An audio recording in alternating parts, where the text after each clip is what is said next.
자,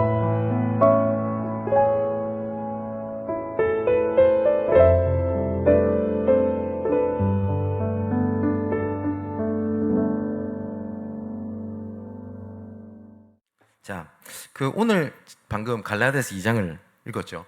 읽으면서 도대체 이게 무슨 소린가 싶은 생각이 들겠죠. 그래서 이 부분은 크게 세 가지를 바울이 얘기를 하고 있습니다. 첫 번째는 바울이 전하는 복음이 어떤 내용이다라고 하는 것을 예루살렘에 있는 다른 사도들, 지도자들에게 설명을 이렇게 합니다. 왜냐니까 유대인 중심의 지도자들이 이방인들에게 복음을 전하는 바울이 잘못됐다라고 이야기를 하고 있었어요. 그러니까 예수 믿으려면 유대인 전통, 그 다음에 율법, 할례 이런 거 지켜야 되는데 저 바울이 하는 사역을 보면 이상하단 말이에요. 할례 안 봐도 된다고 얘기를 하거든요. 예수 믿으면 된다라고 얘기를 하거든요. 그 아닌 말로 이방인이 이방인에게 그렇게 얘기를 하면 그렇게 했다라고 이해할 수 있잖아요. 바울은 유대인입니다. 근데 유대인이 돼서 저 이방인들에게 왜 저렇게 하냐라고 하는 비판들이 계속 있었어요. 그 내용이 짧은 기간이 아니었습니다. 그러니까 왜냐니까 이 사람들은요, 유대의 전통에서 나온 사도들을 따르지 않고 한마디로 말해서 유대인 중심의 사도들의 그 라인을 안 따라갔다는 거예요. 그죠? 그래서 대놓고 바울 틀렸어 라고 얘기는 안 하는데 바울에 대해서 계속 비판을 이렇게 하고 있었습니다. 그러니까 바울이 뭐라고 얘기를 하냐니까 예수 믿고 구원받는 것만이 하나님의 방법이다라는 부분에 대해서는 절대 타협하지 않았어요. 유대인들도 예수 믿고 예수 믿고 구원받는다는 것을 유대인 중심의 사도들도 얘기를 했어요. 주장은 하지 않았지만 분위기라는 게 있잖아요. 그래도 우리 전통, 그래도 이렇게 해야 돼. 근데 바울은 여기에 타협을 하지 않았어요. 어느 정도냐? 3절에 이렇게 나오죠. 오늘 본문에 보면 나와 함께 있는 헬라인 디도까지도 억지로 할례를 받게 하지 아니했다라고 되어 있습니다. 이 디도는 바울이 옆에 수제자처럼 데리고 다녔던 두 제자가 있습니다. 이 디도가 에바브로 디도라고 하는 사람이고요, 디모데라고 하는 그 제자입니다. 근데 이 디도는 이방인이었거든요. 헬라인이었다고요. 그래서 디도가 그런 압박도 받았던 것 같아요.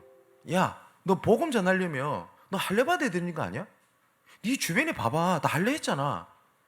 구원하고는 상관은 없어. 그런데 그래도 그렇게 해야 되지 않겠냐? 라고 하는 디도에게 압박감이 왔던 것 같아요. 근데 바울이 그거를 듣고 억지로 디도를 할례를 받지 마라 라고 막았던 겁니다. 그러니까 예루살렘 교회가 지금 그런 식으로 압박을 하다 보니까 바울은 이방인들을 사역을 했단 말이에요. 그러다 보니까 이방인들이 막 혼란을 느끼게 되는 겁니다. 근데 이방인들만 있으면 상관이 없어요. 이 갈라디아 교회도 유대인으로 있다가 예수 믿은 사람, 이방인으로 예수 믿는 사람들이 함께 있단 말이에요. 그러다 보니까 눈에 보이지 않게 폐가 갈리는 겁니다. 복음이 혼란스럽게 이렇게 되는 거예요. 그래서 바울은 이 복음을 알게 된 것을 얘기를 합니다. 그래서 이 얘기를 누구한테 하냐? 9절에 보면요, 베드로, 그리고 사도 요한, 그리고 예수님의 형제였고 사도였던 야고보에게 이 바울에 대한 복음을 얘기를 이렇게 합니다. 그게 첫 번째 내용이고요. 두 번째는 자기가 이렇게 계속 바울이 했던 사역에 대해서 비판을 하고 이방인 성도들을 혼란스럽게 하니까 이게 얼마나 바울 입장에서 마음이 아팠겠습니까? 그죠? 그래서 자기가 사도로서 다른 예루살렘에 있는 사도들에게 나 인정받은 사람이야 라고 하는 얘기를 이렇게 얘기를 합니다. 그래서 7절에 보면 이렇게 돼 있죠. 도리어 그들은 내가 무할례자에게, 그러니까 이방인들에게 복음을 맡은 것이 베드로가 유대인들에게 복음을 맡은 것과 같다 라고 하는 것을 다른 사도들도 인정을 했지 않냐 이 말이에요. 근데 인정을 했잖아요. 그러면서도 바울을 비판을 하는 겁니다. 그래도 그렇지 어떻게 예수 믿는 사람이, 여러분 근래에 나타나는 교회 모습과 비슷하지 않아요? 복음이면 된다 라고 얘기하면서 그래도 그렇지 복음 가진 사람이 어떻게 저렇게 할 수 있어? 이렇게 판단을 하고 이렇게 하게 되는 겁니다. 이게요, 기준이 그렇게 무서워요. 이 베드로가요, 결정적인 사건이 하나 있습니다. 사도행전을 보면 고넬료라고 하는 이방인 그 고넬료 장군을 만나는 장면이죠. 베드로가 안 갈 걸 뻔히 하셨어요, 예수님은. 그래서 환상을 보게 하신 겁니다. 보자기가 내려와가지고 유대인들 기준에 부정하다라고 하는 그 동물들 있죠. 율법으로서는 절대 먹으면 안 되는 동물들 보여주면서 예수님이 먹어라 라고 얘기를 해요. 그랬더니 베드로가 아니나 다를까 이건 부정한 건데 왜 먹습니까? 라고 반문을 해요. 그랬더니 예수님 뭐라고 말씀하시죠? 내가 부정한 것을 정하다, 부정하지 않다라고 선언한 것을 왜 너는 부정하다고 하냐? 그러고 있다가 고넬료가 보낸 사람들한테 연락을 받게 됩니다. 그래서 베드로가 고넬료한테 가요. 이방인이란 말이에요. 그런데 거기서도 마가다라 방에서 임하셨던 성령의 충만함이 고넬료한테 임하는 걸 직접 눈으로 봐요. 그죠? 이게 큰 문제가 됩니다, 유대인들에게. 그래서 예루살렘 회의가 일어나요. 그 아까 고넬료 있었던 일은 사도행전 10장 내용이고요. 11장에 가면 회의를 하게 되죠. 막 논쟁을 합니다. 나중에 어떻게 결론을 맺죠? 우리도 다 이루지 못하는 그 율법을 왜 이방인들에게 올무를 매가지고 그 사람들한테 그렇게 하냐? 하나님이 이방인들에게도 이제는 구원의 계획을 이루신 것이 맞다라고 결정을 하게 됩니다. 그때. 그죠? 요때 베드로가 있었다고요. 근데 베드로는 끝까지 그래도 그렇지 라고 생각을 했던 거예요. 보세요. 이게 그렇게 무서워요. 기준이 잘못된 게. 자, 교회는 합력해서 선을 이루시는 게 교회입니다. 그래서 복음을 혼자 파는 하는 것이 아니라면 틀린 것이 아니라 다른 것이고 다양한 거거든요. 바울이 오늘 얘기를 하잖아요. 베드로는 유대인 중심으로 하나님께 세우심을 받은 사도고 나는 이방인 중심으로 복음을 전한 사도다. 우리 서로 악수하고 이렇게 합의를 하지 않았냐? 합력해서 선을 이루는 거다라고 얘기를 해요. 근데 이것을 딱 막았던 사람들이 누구냐면 베드로를 중심으로 한 유대인들이었어요. 근데 이러는 중에 세 번째 어떤 내용이냐니까 바울이 베드로를 막 책망하는 장면이 나옵니다. 그 이유가 뭐냐니까 12절부터 보니까요. 베드로는 그때 당시에 예루살렘을 떠나서 안디옥이라는 지역에 와 있었습니다. 이 안디옥은 안디옥 교회가 있는 지역이죠. 여기서 베드로가 이방인들과 함께 식사를 합니다. 근데 야고보가 보낸 다른 사역자가 저기서 오는 걸 보고요, 베드로가 갑자기 식사를 다 멈추고 난 다음에 일어나 버려요. 그 이유가 뭐냐니까 유대인의 전통, 기준이 앞서 있었어요.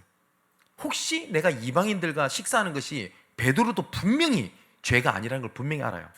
왜냐? 예수께서 오셔서 그 율법을 완성하셨기 때문에 문제가 되지 않는다는 걸 안다니까요, 베드로도요. 그런데 왜 일어난지 압니까? 눈치였어요. 그래도 난 유대인인데. 베드로가 그렇게 하는 걸 보고요, 바울이 일명 뚜껑이 열린 겁니다.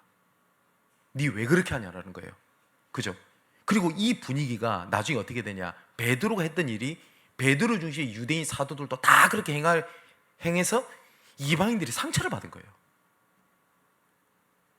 이 내용이 성경에 나오는 내용입니다.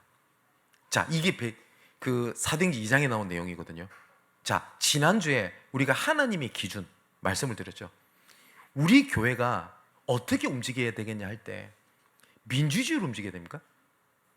아니면 성도들이 다 원하면 움직여야 됩니까? 세상적으로는 맞거든요. 근데 하나님의 말씀이 기준이어야 되잖아요. 근데 이 기준이 틀려 있었어요. 그러다 보니까 믿어요, 분명히. 근데 뭘 믿냐? 자기 기준의 믿음으로 믿는 거예요. 근데 하나님은 그것을 믿음으로 보시지 않거든요. 자, 아브라함이 내가 너를 복의 근원으로 삼겠다. 그리고 난 다음에 내가 네게 지시할 땅으로 가라. 가나안 땅으로 가라. 라고 말씀을 하십니다. 아브라함은 분명히 믿었어요. 그래서 창세기 12장 4절에 말씀을 따라갔다라고 분명히 기록되어 있습니다. 분명히 아브라함을 믿었어요. 그런데 아브라함은 자기 기준으로 믿었어요. 어떻게 하죠? 내가 너에게 아들을 주겠다 라고 할 때 분명히 아브라함은 믿었어요. 믿었는데 자기 기준으로 믿었어요. 나는 지금 아기를 낳을 수 있는 상황이 아닌데? 이거예요. 근데 조카 롯이 있거든요. 조카 롯을 데려가는 겁니다. 그러면서 어떻게 하냐? 얘도 우리 집안 아니야. 그러니까 얘를 통해서 자손을 펼치는 것도 하나님의 약속을 이루는 거 아니야? 보세요. 이 기준이 얼만큼 무서워요. 하나님의 말씀을 자기 기준대로 해석을 해요. 아브라함이. 그래서 어떻게 하죠? 조카 롯을 데리고 갑니다. 근데 하나님 뭐라고 말씀하시죠? 조카 롯을 내보내라고 얘기를 하시잖아요. 그죠? 그쯤 되면 알아차려야 되잖아요. 나중에 또 어떻게 얘기를 하냐? 나는 아기를, 그래, 굳이 얘기하자면 나는 아기를 낳을 수 있는 생식 능력이 있는데 자기 아내 사라는 안 되거든요. 그럼 어떡하지? 세상 기준, 내 기준에. 그래서 어떻게 합니까? 그때 하필이면 사라가 얘기를 해요. 내 요종 하갈이라는 여자가 있거든. 얘를 데리고 당신이 아기를 낳으면 안 되겠냐? 이렇게 얘기를 해요. 맞잖아요. 그래서 아기를 가지게 됩니다. 그 아기가 이스마일이라는 아들이죠. 여러분 아시다시피 이 이스마일이 지금의 모슬림권입니다. 아브라함이 여자를 밝혀가지고 하갈이라는 여자를 취한 게 아니었어요. 뭐였죠? 내 기준에 믿었어요. 그럴 때 하나님 또 말씀하십니다. 뭐라고 말씀하시죠? 내보내. 하갈과 이스마일을 내보내라고 말씀을 하십니다. 그게 아브라함이 자기 기준을 바꾸는 하나님의 작업을 계속 하세요. 자기 기준을. 자, 사울왕도요. 왜 하나님 앞에 버림받죠? 사무엘이 오기 전에 하나님 앞에 제사를 지냅니다. 사울왕이 안 믿은 게 아니에요. 믿었어요. 내 기준으로 믿었어요. 그래서 사무엘 오고 난 다음에 뭐라고 그러죠? 당신이 안 왔잖아요. 그래서 나는 하나님 앞에 그래도 예물을 드렸어요. 지금 상황이 시급했습니다. 뭘 믿어요? 내 상황. 내 상황에 따라 믿어요. 자, 오늘 본문을 보면요, 베드로가 결국은요 유대인의 중심의 사역의 지경을 넓히지 못하는 결정적 사건이 나오는 거예요. 베드로는 중요하게 쓰임받은 인물은 맞습니다. 근데 유대라고 하는 그 바운다리를 넘어서서 사역을 하지는 못합니다. 똑같은 유대인이었던 바울과 베드로가 이렇게 차이가 나요. 자, 여러분, 지난주 말씀드렸고 연이어서요, 내가 가지고 있는 믿음의 기준이 잘못된 게 이렇게 무서워요.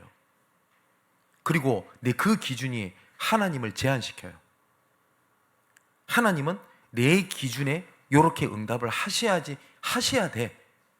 말은 안 하는데 그렇게 믿어요. 그러다 보니까 그렇게 안 되잖아요. 나는 응답이 없는 거예요. 하나님이 함께하지 않는 거예요. 자, 이처럼요, 하나님의 계획과 능력을 제한시키기 위하여 이 사단이 눈에 보이게 혹은 보이지 않게 세우던 견고한 망대가 있습니다. 이 사단이. 그래서 고린도후서 10장 4절 5절에 보면 이렇게 돼 있어요. 우리의 싸우는 무기는 육신에 속한 것이 아니요 오직 어떤 견고한 진도 무너뜨리는 하나님의 능력이라. 모든 이론을 무너뜨리면, 이론이라고 돼 있습니다. 또 뭐라고 되죠? 하나님을 아는 것을 대적하여 높아진 것을 다 무너뜨리고 모든 생각을 사로잡아 그리스도에게 복종하게 하니. 하나님을 아는 것, 하나님을 바라보는 것을 대적하여 높아진 내 생각과 내 기준입니다. 이게 가득 차가지고 그 중심으로 보는 거예요. 사단은 처음부터 그걸 딱 건드렸어요. 하나님께서 우리 인간을 가장 존귀한 자로 만들었습니다. 천지를 창조하실 때, 맞죠? 다른 동물들과 다르게 창세기 1장 27절 28절에 보니까 하나님께서 우리에게, 다른 동물들은 자아라는 게 없어요. 그냥 굉장히 본능적입니다. 먹고 잘 자면 그냥 행복해요, 동물들은. 근데 인간은 그렇지 않잖아요. 자아라는 걸 주셨어요. 이거를 성경에는 하나님의 형상, 하나님의 형상이 자아다 이렇게 설명을 할 수 없겠습니다만 굳이 설명을 하자면 주셨잖아요. 그런데 하나님께서 우리에게 나에 대한 존귀한 걸 주신 것을 뭘로 주셨냐? 하나님 안에서의 나를 주셨는데, 이 사단은 뭘 했냐? 하나님을 빼버렸어요. 그래서 뭘 만든지 압니까? 네가 중요해. 성경에서 말하는 것은 하나님의 계획은 중요하고 너는 중요하지 않다가 아닙니다. 하나님 계획 안에 있는 너가 중요하다를 얘기하지, 하나님은 중요한데 너는 중요하지 않아, 그게 성경에서 말하는 게 아니에요. 그런데 이 사단이 어떻게 얘기를 했냐? 야, 너가 하는 천 될 수 있어. 저 선악과 먹을 때는 네 눈이 밝아지게 될 거야. 뭐요? 네 자아, 네 수준이 높아지게 될 거야. 사단이 그렇게 얘기를 해요. 그런데 진짜 눈이 밝아집니다. 그 선악과를 먹고 분명히 성경에 눈이 밝아졌다고 되어 있어요. 뭘 알게 된 거죠? 자아가, 우리가 말하는 자아가 높아지게 된 거예요. 그랬더니 자아가 눈이 밝아져가지고 그때부터 나를 발견하게 되니까 뭘 알게 돼요? 내가 벗은 줄 알게 됩니다.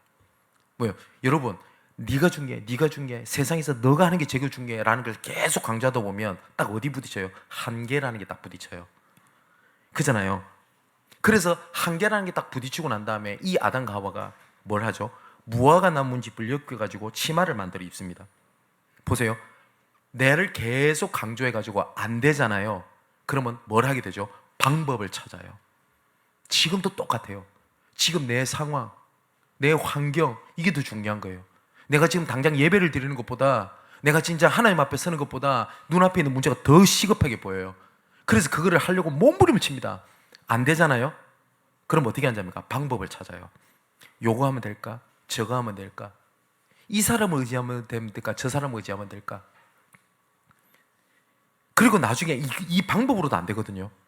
그랬더니 뭘 하죠? 탓을 합니다. 하나님이 묻습니다. 어디 있냐? 너 왜 선악과 먹었어? 내가 하지 말라고 했던 거? 그때 뭡니까? 하나님, 내가 아버지 앞에 범죄하였습니다라고 엎드렸다면 얘기가 달라질 수 있어요. 맞죠? 그런데 뭐라고 얘기를 하죠? 딱 탓을 하잖아요. 저 하와가요. 근데 사실상 아담은 하와를 탓하는 게 아니에요. 뭐라고 하냐면 하나님이 주셔서 나와 함께 있게 하신 저 여자 때문에 사실상 하나님을 원망했어요. 하나님은 탓을 했어요. 하와는 뭐라고 하죠? 저 뱀이 꼬셔가지고요. 자, 지금도 똑같이 얘기를 합니다. 왜 네가 지금 그 자리에 있냐? 라고 얘기했었을 때 아담이 내가 여호와 하나님께 범죄했습니다, 나를 긍휼히 여겨 주옵소서라고 하나님 앞에 엎드리면 될 거를 이제는 뭐래요? 자꾸 핑계를 대요. 그래서 지금요, 왜 그렇게? 내 지금 상황이 그래요. 내 지금 현실이 그래요. 내 지금 내 가정 상황 모릅니까? 그런데 지금 이 상황에서 어떻게 해요? 지금 경제 문제 때문에 누구 때문에 계속 탓을하게 만듭니다. 여러분, 하나님을 빼고 난 나에 대해서 강조하는 것은요, 결국은 하나님의 은혜를 놓치게 만들어요. 자, 이 문제에 빠졌던 이 아담과 하와에게 하나님께서 부르십니다. 그럼 어떻게 해야 돼요? 하나님 앞에 가야 되잖아요. 근데 뭐라고 되어 있죠? 여호와의 낯, 얼굴을 피하여 숨습니다. 그죠? 요나도 보세요. 요나는요, 민족에 대한 상처가 있어요. 우리 북이스라엘, 저거를 무너뜨린 아수르, 그 아수르의 수도가 니느웨거든요. 근데 하나님의 말씀이 들렸습니다. 니느웨로 가라. 니느웨를 살려라. 말씀과 내 상처가 딱 부딪히잖아요. 그랬더니 어떻게 하죠? 요나가 하나님의 말씀이 아니라 도망가 버리잖아요. 지금도 사단 똑같이 얘기를 해요. 똑같이. 또 가인이 범죄했잖아요. 네 동생이 어디 있냐? 하나님의 음성이 들렸어요. 그럼 어떻게 하면 돼요? 하나님 앞으로 천부의 의지 없어서 내가 주 앞에 옵니다 라고 하면 살아요. 근데 뭐라고 되어 있죠? 여호와 앞을 떠나 성을 짓고 일평생간에 거주해요. 사단이 우리를 무너뜨리는 방법입니다. 자, 창세기 6장에도 보니까 자기들이 좋아하는 것, 하나님이 이르시되 뭐요? 그들이 육신이 되었다라고 되어 있거든요. 자기가 원하는 것을 하는 것이 죄라는 말이 아닙니다. 뭐냐니까 거기에 하나님이란 존재가 없어요. 하나님의 존재가. 이게 창세기 11장에는요, 이게 문화가 됐어요.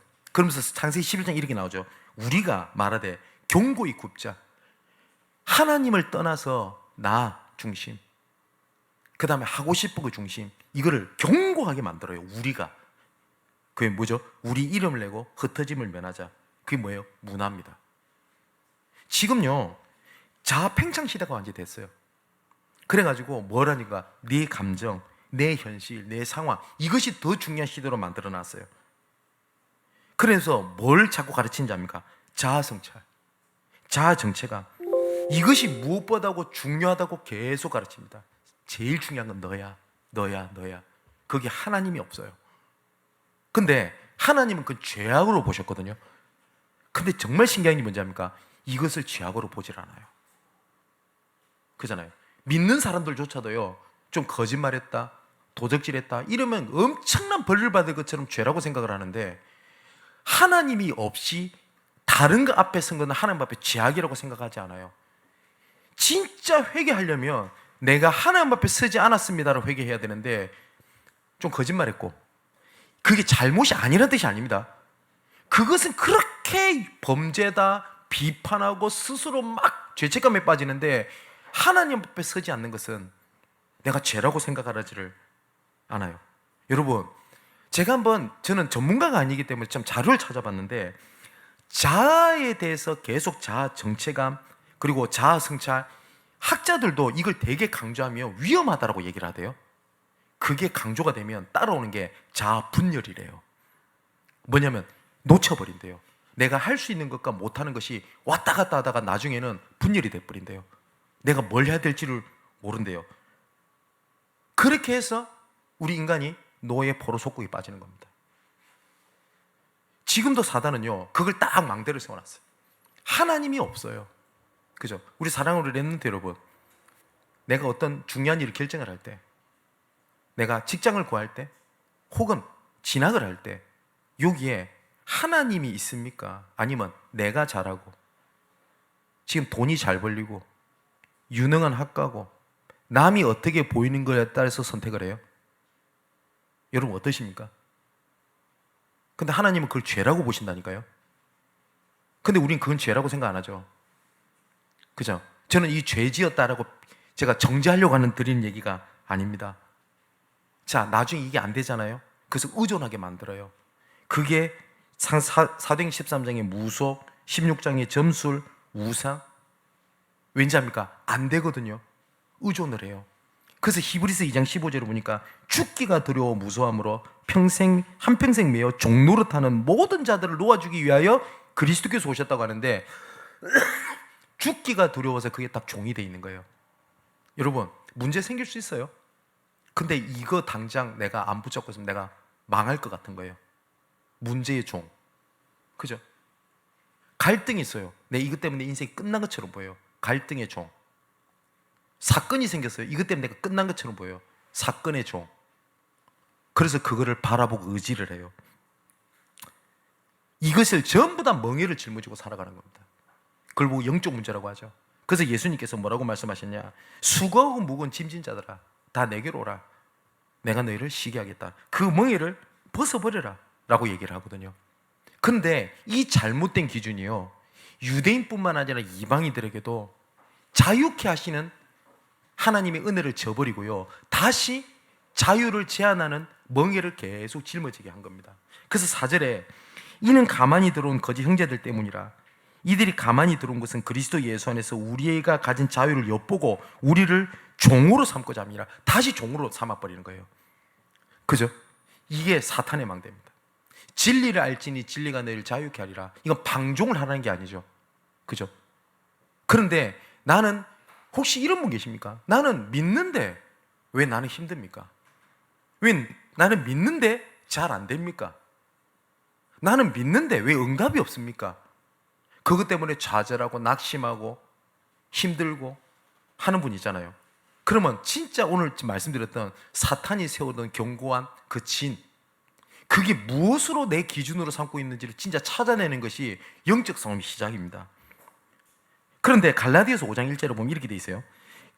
그리스도께서 우리를 자유롭게 하시려고 자유를 주셨으니 그러므로 굳건하게 서서 하나님의 그 굳건하게 서서 다시는 종의 먹이를 맺지 마라. 자유케 하시는 하나님께서 그것을 주셨다. 이거를 견고하게 해라. 그건 뭐예요? 하나님의 망대입니다.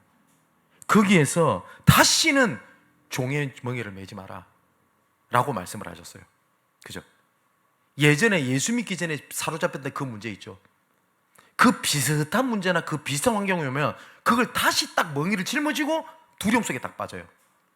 내가 또 그러나?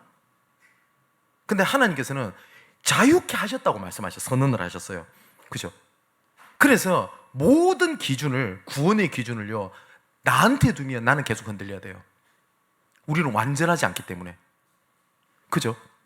그래서 하나님의 기준입니다. 지난주 말씀드렸던 것처럼. 그래서 갈라디 1장 1절에 보니까 사람에게서 난 것이 아니요 사람으로 말미암은 것도 아니요 오직 예수 그리스도와 그를 죽은 자 가운데서 살리신 하나님 아버지로 말미암아 부르심을 받았다. 하나님이 기준입니다. 그리고 갈라디아서 1장 11절에는 우리가 받은 복음은 사람의 뜻을 따라 된 것이 아니니라 분명히. 맞죠? 또 15절에는 어머니 때로부터 나를 택정하시고 그의 은혜로 나를 부르신 하나님입니다. 그 성삼위 하나님께서 나를 택하시고 나를 붙잡으시고 인도하시는 그 은혜와 사랑이 모든 기준이 어디에 있냐? 하나님께 있어요. 하나님께. 그러면 딱 하나만 하면 돼요. 하나님 자녀가. 모든 기준이 하나님께 있으니 그 기준 대신 하나님만 바라봅니다. 그게 믿음이거든요. 근데 그 기준을요, 사단은 뭘로 바꿨다고요? 너가 중요해.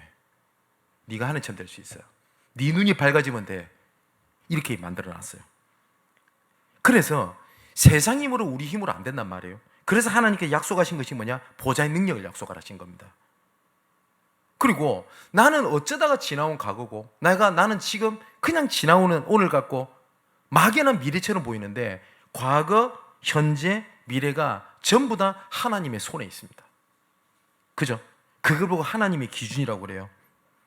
그때 그 기준이 되면요, 우리 힘으로 안 되는 것들이, 우리 수준으로는 안 되는 것들이 하나님의 수준으로 바뀌어버립니다.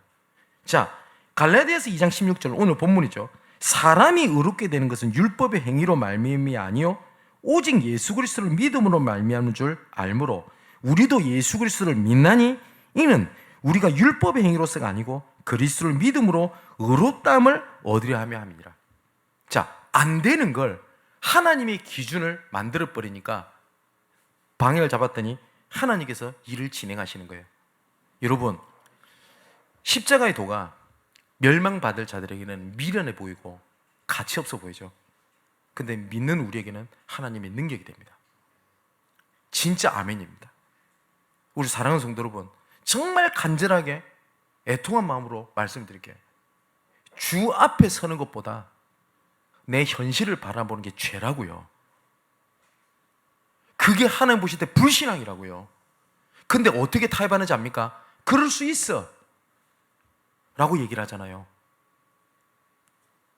자, 로마서 8장 3절 4절을 보니까 육신으로 말미암아 연약하여 할 수 없는 그것을 하나님은 하시나니 하나님의 수준입니다. 하나님의 영을 따라서 행하는 우리에게 이루시게 될 것이다. 자, 그렇다면 우리가 하나님의 기준을 가지고 살아가는 것이요, 내 능력을 넘어서 하나님께서 이루시는 하나님의 수준이 됩니다. 예레미야 32장에 재미있는 얘기가 나옵니다. 하나님이 예레미야에게 옥중에 갇혀 있어요, 예레미야가. 근데 하나님께서 뭐라고 말씀하시냐니까, 야, 바벨론의 땅을 사서 거기에 증인으로 세워라 라고 말씀하시는 겁니다. 예레미야가 이해가 안 되는 거예요. 아닌 말로 갇혀 있다니까요. 감옥에 갇혀 있는 사람 뭐 땅 사, 이해됩니까? 근데 하나님 사래요. 근데 그것까지 좋다 이겁니다. 근데 이 바벨론이 멸망할 거라고 분명히 하나님이 말씀하셨거든요, 예레미야에게.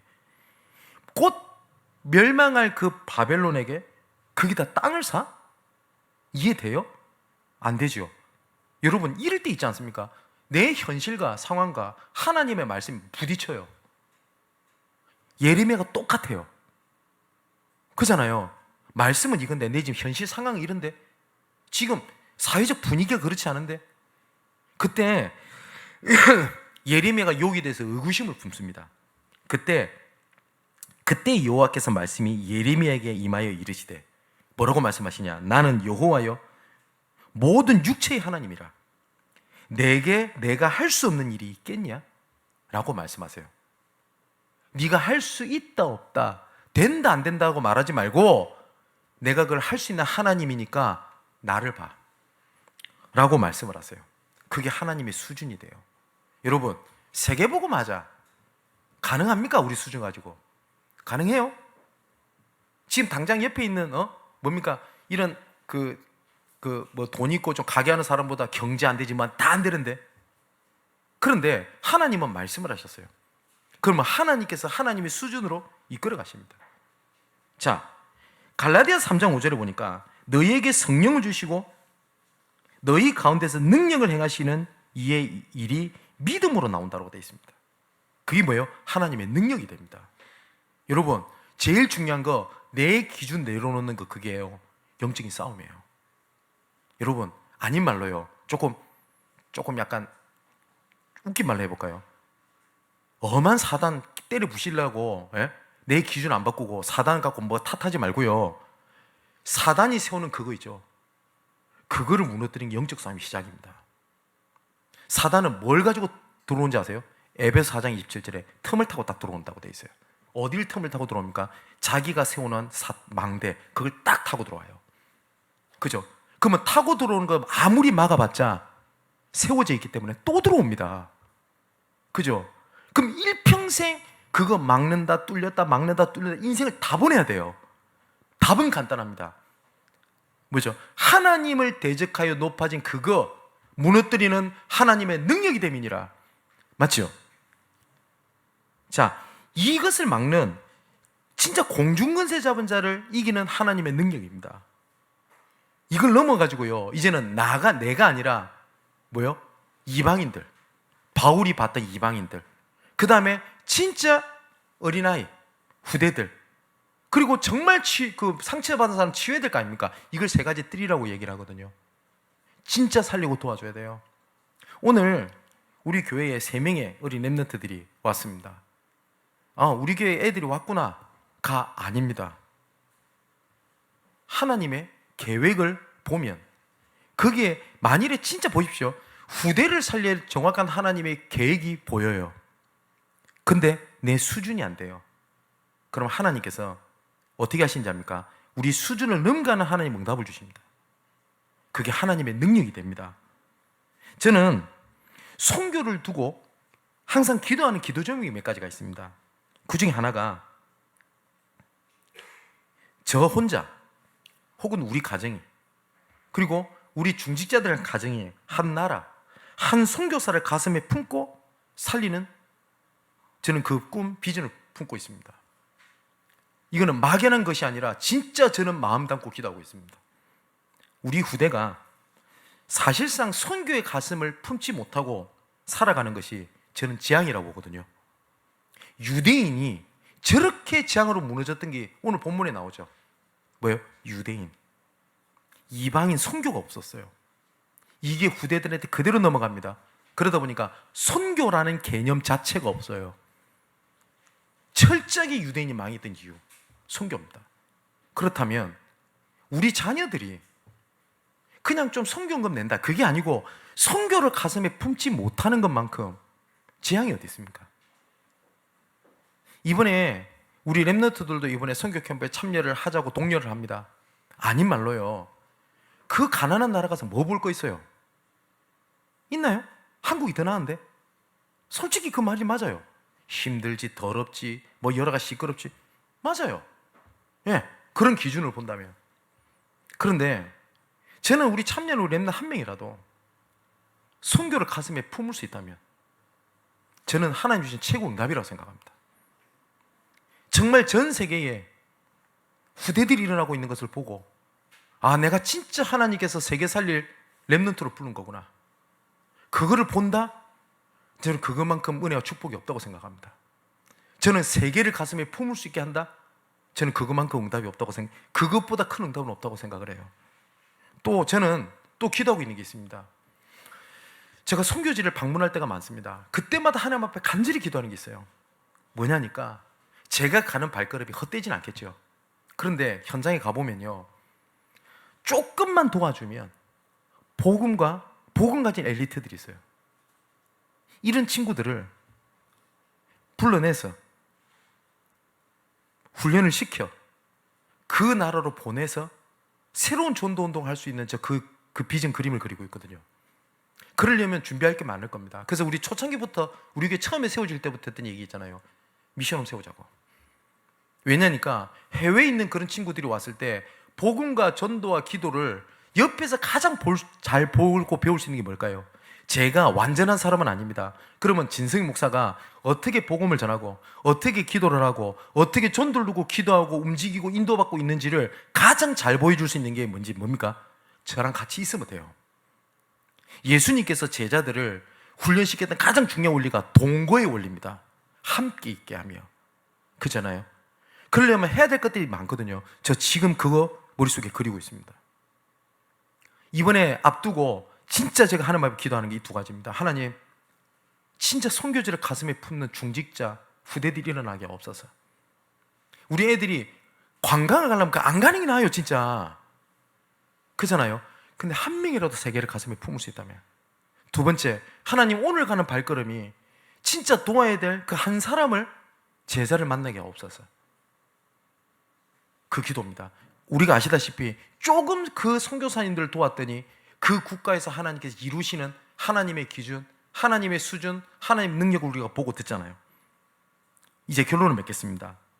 이제 나도 모르게 사탄이 세워놓고 종로를 타도록 세우던 그 망대, 그거를 파괴하고요, 하나님의 견고한 망대를 세워가지고요, 이제는 이것을 지속하고 빛을 발할 수 있는 파수꾼으로 서게 되기를 주님의 이름으로 축원을 드립니다. 그래서 바울의 마지막 고백입니다. 갈라디 2장 20절입니다. 내가 그리스도의 십자가에 못 박혔나니. 앞에 있는 내용을 가지고 이해하면 더 이해가 됐죠. 유대인들이 가진 기준, 생각, 판단, 나 그거 십자가에 다 못 박았다 안 합니까? 나는 그게 기준이 아니야. 그죠? 이제는 내가 사는 것은 그리스도 예수 안에 있는 믿음 안에서 사는 것이라. 아까 말씀드렸죠. 하나님만 필요하고 하나님은 중요하고 우린 필요 없다. 그게 성경에서 말하는 복음이 아니라고요. 그죠? 하나님 안에 있는 나입니다. 바울이 그 얘기를 하는 거예요. 하나님의 아들을 믿는 믿음 안에서, 그게 올바른 믿음의 고백입니다.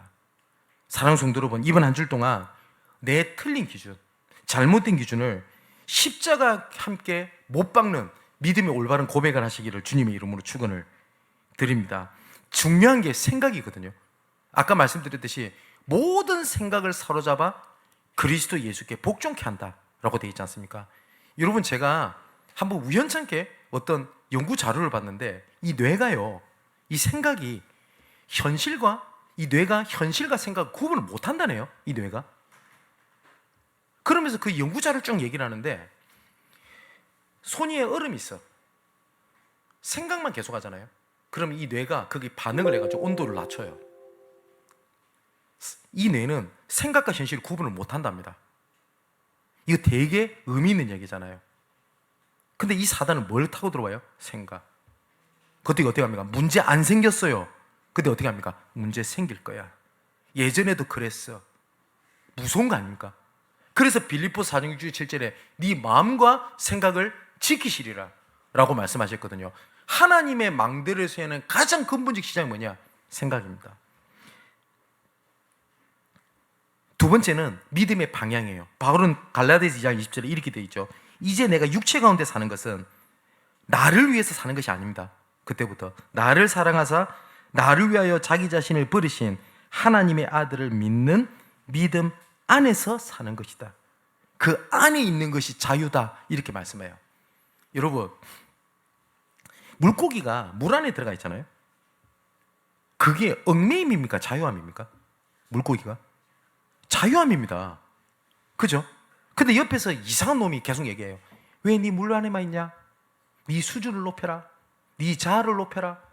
물 안에가 있는 게 아니다. 너는 뭐든지 뛰어나올 수 있다. 나와라. 물고기 나왔어요. 그러면 죽는 겁니다. 더 정확하게 뒤지는 거예요. 물고기가. 사단은 똑같이 얘기를 해요. 그리스도 예수 안에 있는 것이 어떻게 해요? 얽매임이 돼요. 그래서 뭐라고 하는지 합니까? 지금 예배는 드려야 되는데, 말씀은 들어야 되는데, 내 지금 상황이, 하나님께서 자유함으로 주신 것을 어떻게 한다고요? 멍에를 딱 싸게 만들어요. 그래서 오늘 4절에 자유를 누리게 못 누리게 만드는 사단의 속임수에 넘어가지 마라. 4절 5절에. 그죠? 자, 이렇게 믿음의 올바른 고백, 방향을 서게 됐을 때 어떤 결과를 나타내게 되냐? 마지막 21절입니다. 내가 하나님의 은혜를 패하지 아니하노니. 이 말은 무슨 말이죠? 하나님의 은혜는 패하지 아니하고 헛되지 아니한다는 얘기입니다. 무슨 말씀인지 아시겠죠? 그래서 우리가 딱 한 단어, 사탄이 세우는 그 견고한 진, 그걸 무너뜨리는 하나님의 절대망대를 세워라. 그 중에서 제일 중요한 게 뭐냐? 생각입니다. 이 뇌는 현실과 상상을 구분을 못한다고요. 사단은 그걸 정확하게 파고 들어옵니다. 그래서 지금도 얘기를 합니다. 너가 중요해. 생각을 갖고 움직이는 걸 가지고 네 생각이 중요해. 그죠? 그래서 세상에서 이렇게 합니다. 상상의 나래를 피래요. 예, 좋은 말처럼 보이죠? 자, 그 망대를, 그 사탄의 견고한 진을 무너뜨리는 하나님의 절대 망대를 세워서 그 위에 파수꾼이 돼서 진짜 빛을 발하고 살리는 여정 속에 여러분이 있게 되기를 주님의 이름으로 축원을 드립니다. 기도하겠습니다. 복음의 진리와 은혜가 항상 우리 가운데 있다는 것을 바라보는 하나님의 절대 망대를 세우게 하옵소서.